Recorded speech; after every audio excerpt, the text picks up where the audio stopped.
নমস্কার, শুভ সকাল বন্ধুরা। কেমন আছেন আপনারা সবাই? আশা করি ভালো আছেন, আমরাও ভালো আছি। আজকে সোমবার, আর আজকে আমরা সরস্বতী পুজো করব। কালকে করা হয়নি, কারণ কালকে তো মেয়ের টিউশন ছিল, আর তার মধ্যে কালকে অনেক বেলায় পঞ্চমী লেগেছে, 11-12টার পর। তো ভাবলাম সোমবারই সকাল সকাল পুজোটা সেরে নেবো। আজকে যদিও তাড়াতাড়ি পঞ্চমীটা ছেড়ে যাবে, সে কারণে অনেক ভোরবেলা ঘুম থেকে উঠেছি। আর বাইরে তো প্রচুর কুয়াশা পড়ছে, আর এই কুয়াশা কিন্তু 3 দিন থেকেই পড়ছে, রোদ্দুরের কিন্তু একদম দেখা যায়নি। তো যাই হোক, ঘুম থেকে উঠে যেহেতু ঠান্ডাটা অনেকটাই কমে গেছে, সে কারণে সকাল সকাল স্নান করতে পেরেছি। তো স্নান সেরে রান্নার জোগাড় অনেকটাই করে নিয়েছি, আর পুজোর জোগাড় এখনও করা হয়নি। তো এই রান্না করতে করতে একটু একটু করে পুজোর জোগাড়টাও করে নিতে হবে। মেয়েকে ঘুম থেকে তুলেছি, ওর শরীরটা একটু খারাপ, তো বললাম একটুখানি স্নান করে নে, তারপরে পুজোটা করবি। তো মেয়ে স্নান করা হয়ে গেছে, আগে কর্তামশাই পুজো করলো, তারপরে এই যে এখন মেয়ে করছে। আমি কিন্তু অনেক সকালে স্নান করেছি, 6:30টায়, আর এখন বাজতে যায় 9টা, এখনও পর্যন্ত আমার পুজো করার আর সময় হয়নি। ভাবলাম ওরা আগে পুজোটা করে নিক, তারপর আমি সবার শেষে করব। কারণ এদিকে রান্নাটাও দেখতে হচ্ছে, বড়মশাইয়ের আবার অফিস আছে, খেয়ে দিয়ে অফিসে বেরোবে। আর ভাবছি মোটামুটি রান্নাগুলো এগিয়ে না নিলে হবে না, কারণ ও যদি খেয়ে না যায় সেটাও খারাপ লাগে, যে গরম গরম খেতে পারবে না, ঠান্ডা ঠান্ডা তো কোনো সবজিরই সেরকম টেস্ট পাওয়া যায় না। সেই কারণে একটু তাড়াহুড়ো করছি। তো যাই হোক, মেয়ের পুজো তো হয়ে গেল, এবার আমি পুজোটা সেরে নিই। রান্নাবান্না অনেকটা এগিয়ে ফেলেছি, বাকি রান্না কর্তামশাই অফিসে বেরিয়ে গেলে তারপরে করব। টিফিন করে আবারও চলে এসেছি রান্নাঘরে। এখন হচ্ছে মিক্স ভেজ, সব রকম সবজি আর পনির দিয়ে। আর হচ্ছে ভাত, একদিকে ভাত বসিয়েছি, কর্তামশাইয়ের জন্য একটুখানি ভাত প্রেসারে বানিয়ে দিয়েছিলাম।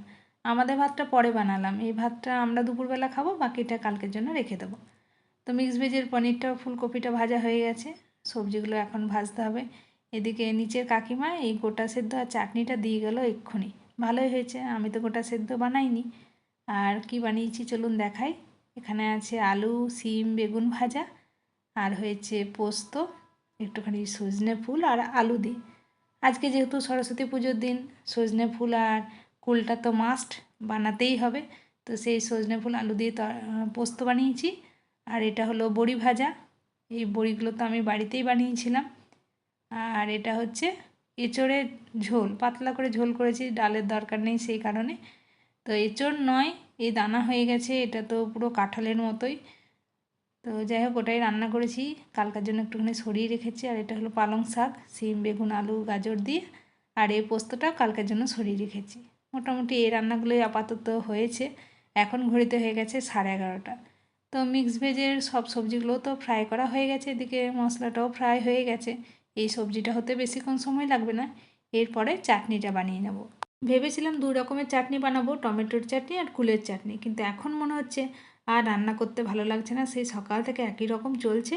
ওই টমেটো চাটনির মধ্যেই কয়েকটা কুল দিয়ে দেবো, কারণ এমনি কাকিমা একটুখানি চাটনি দিয়ে গেছে, আর কর্তামশাই তো খেয়ে চলে গেছে চাটনি খেতে শুধুমাত্র কালকে।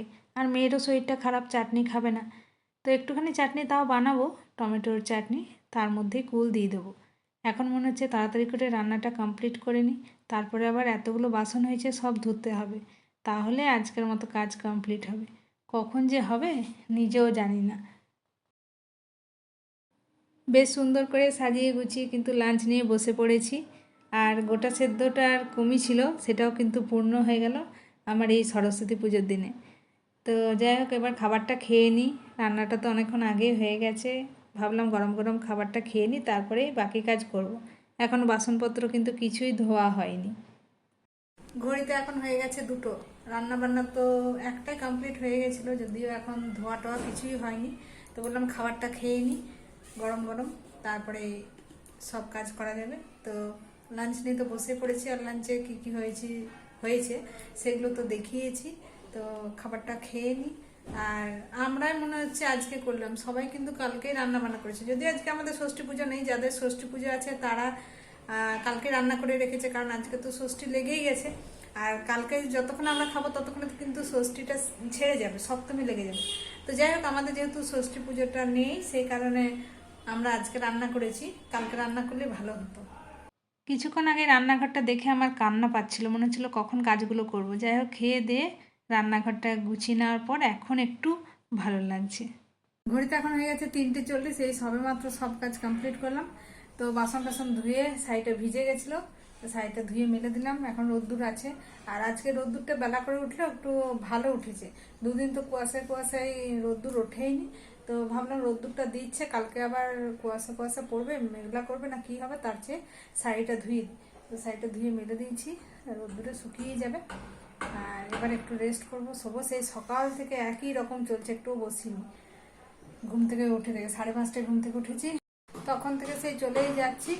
তো মেয়ের তো জ্বর এখনো আছেই, ওর তো জ্বর চলে এসেছে। তো তাতেও আজকে স্নান করে পুজোটা করলো সকাল সকাল। তো এখনো জ্বর আছে, ওষুধ খেয়েছে, দেখা যাক কি হয়, নইলে ডাক্তারের কাছে আবার যেতে হবে, সামনে পরীক্ষা যেহেতু। তো চলুন একটু রেস্ট করে নিই, বিকেল আবার ফিরে আসছি। গুড ইভিনিং বন্ধুরা। এখন হচ্ছে এই যে গরম গরম লুচি। সকালবেলা একরকম রান্না হলে এখন একরকম হচ্ছে। প্রথমে ভাবলাম রুটি বানাবো, তারপর আবার ভাবলাম যেহেতু মেয়ের শরীরটা খারাপ, খুব কাশছে, কালকে যদি ওই পান্তা ভাতটা খায় তাহলে আরও শরীর খারাপ করবে। তো কি করব, একটুখানি লুচি বানিয়ে রেখে দিই, কারণ রুটিগুলো ভালো থাকবে না, তাই একটু লুচি বানাচ্ছি। তারপরে আবার লুচি বানানো দেখে বলল ডিনারে আমরা লুচিই খাবো। তো ভালোই হয়েছে, এদিকে কাকিমাদেরও বাটি দুটো আছে, ভাবলাম গরম গরম লুচি বানিয়ে কাকিমাদের একটু লুচি আর তরকারি দিয়ে আসবো, সে কারণেই বানালাম। গরম গরম লুচিগুলো বানিয়ে ডিনার নিয়ে বসে পড়েছি। লুচি সাথে আছে ঠান্ডা ঠান্ডা তরকারি, মানে এঁচড়ের তরকারি, মিক্স ভেজ আর আলু ভাজা। আজকে সকাল থেকে তো অনেক দৌড়দৌড়ি হলো, আর ভালো লাগছে না। তো যদিও আজকে দিনটাতে যেমন একটু দৌড়দৌড়ি হলো, কালকে সেরকম একবেলা রেস্ট হবে। কালকে তো একবেলা রান্না বান্না নেই, রান্না করাই আছে। আর বিকেল থেকে হয়তো রান্না করতে হবে, কারণ কতই আর খাবো। আজকে দুপুরবেলা রান্না করেছি, দুপুরে খেয়েছি, রাত্রে খেলাম, আবার কাল সকালে খাবো, আবার রাত্রে খাবো। তো যাই হোক, রাত্রেবেলা গরম গরম বানাবো। যদিও খুব বেশি রান্না করিনি, আমার সকালের মধ্যেই মোটামুটি রান্নাগুলো শেষ হয়ে যাবে। তো একবেলা তো রেস্ট হবে, একবেলা রান্না বান্না নেই, এটাই ভালো। তো চলুন, এখন রোজকার মতো সময় হয়ে গেছে ভিডিওটা এন্ড করার। আজকের মতো ব্লগটা এই পর্যন্তই রাখছি। আজকের এই ভিডিওটা আপনাদের কেমন লাগলো কমেন্টে জানাবেন, আর ভালো লেগে থাকলে একটা লাইক করবেন, আর আমার নতুন বন্ধুরা চ্যানেলটাকে সাবস্ক্রাইব করে দিয়ে আমার পাশে থাকবেন। আবারও খুব শীঘ্রই ফিরে আসবো নতুন একটা ব্লগ নিয়ে। আপনারা সবাই সুস্থ থাকুন, ভালো থাকুন, সাবধানে থাকুন। দেখা হবে খুব শীঘ্রই পরের একটা ব্লগে। Bye, good night.